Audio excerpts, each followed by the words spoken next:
Os adultos ficam assim para as crianças, os adultos mexendo no celular. Larga esse telefone, vai estudar.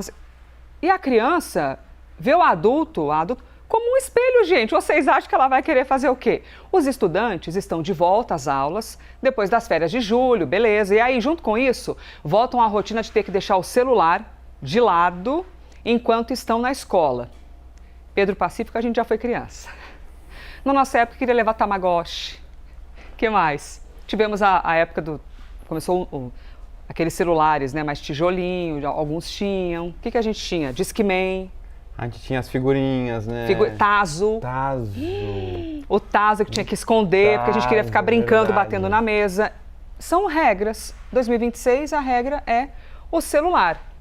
Quais são as diferenças, ou são estudos, ou olhares, que nos trazem aqui o lance do socializar da criança quando você proíbe o celular?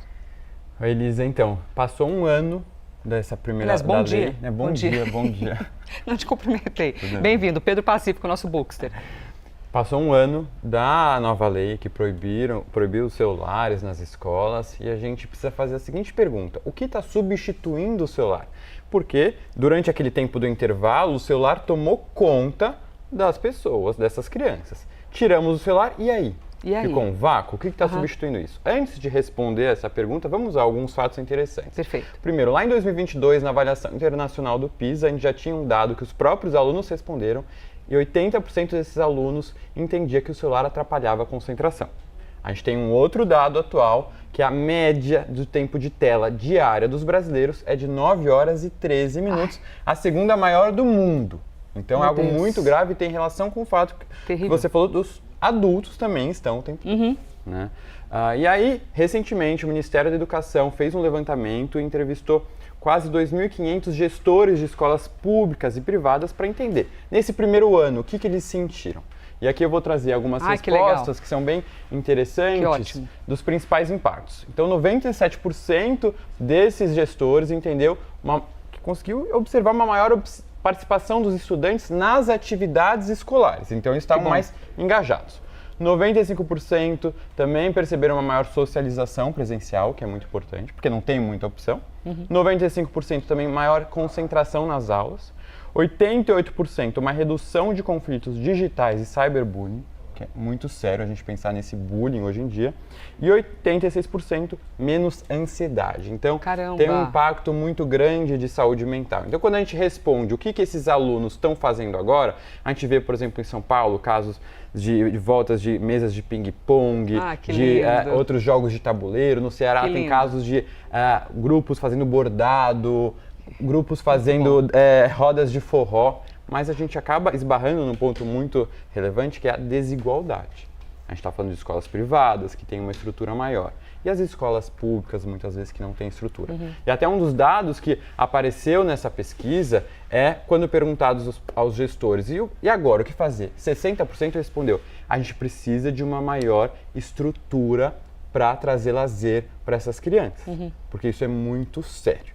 E um dado também interessante que vem sendo observado mudou a forma de socialização dessas crianças. Porque antes o celular, a tecnologia vinha como o intermediador dessas relações. Agora a gente volta a não ter mais uma tela, uma rede social. E o que vem com isso? Vem a fricção, vem o que está junto da própria relação humana, o incômodo, perder um jogo de tabuleiro na frente de todo mundo. Isso é extremamente importante. E também tem um outro contraponto, que é o quê? Essas redes sociais, elas serviam para muitos desses estudantes como um abrigo. Por quê? Porque quem sofre às vezes bullying, quem se sente sozinho, enxergava naquela tela uma forma de se proteger. Quando a gente tira isso, a gente expõe esses jovens. Então, a tendência é que nesse primeiro momento haja uma queda do bem-estar social desses jovens, para que depois ele consiga voltar. E a gente precisa muito das escolas para quê? Para estimular formas saudáveis de convívio social.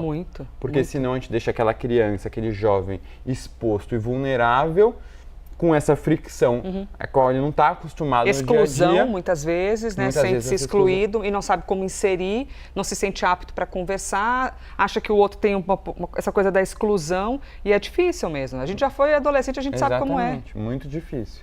Mas tem um dado que eu queria te trazer que eu fiquei muito feliz. Tem um que exemplo de uma escola, uma rede de escolas, tem 97 unidades. E eles perceberam um aumento de 40% na busca por livros na biblioteca durante o intervalo. Exatamente. Fiquei até arrepiada você falando isso, é muito bom. A gente esbarra de novo na questão da estrutura, mas a gente está aqui falando, se tiver estrutura, existe essa procura. E para isso, já que a gente está falando de livro, eu trouxe 3 dicas de livros para esses jovens saírem, já que eles não estão nas redes, estão saindo das telas, dicas de livros para diferentes faixas etárias. O primeiro deles é um clássico da literatura brasileira, que já é para um adolescente, Capitães da Areia, que vai trazer muito do jovem que vive uma condição social muito diferente e como eles se organizam, aqueles personagens que depois quem lê, eu li na adolescência, nunca mais esqueci. Publicado em 1937 e muito atual, tem partes tristes, mas para um adolescente já é uma leitura muito interessante que vai fazer refletir.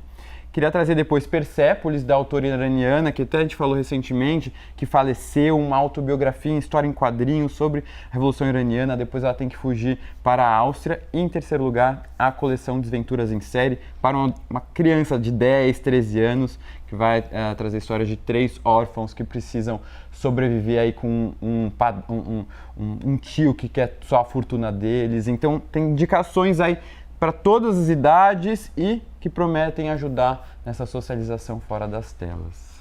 E se você tem o hábito de colocar marcações no livro, saiba que Pedro Pacífico também, hein? Aqui o nosso Bookster, cadê? Aqui, cheio de marcações os livros. E aqui, esse tá especial. Amo. É até uma versão estrangeira, porque aqui eu consegui com o autógrafo do autor. Não, desculpa, o senhor é outro patamar. Não, mas não foi eu, só comprei, aqui, já estava autografado. Aqui, pronto, com o autógrafo do autor, cadê a parte?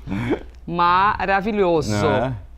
Maravilhoso, Pedro Pacífico. Amamos, livro é demais, literatura leva a gente para outro lugar. Que bom, vamos ver agora nos próximos anos como continuam sendo as consequências dessa lei tão importante e qual era o próximo passo, Elisa? A lei tem que aplicar para os adultos também.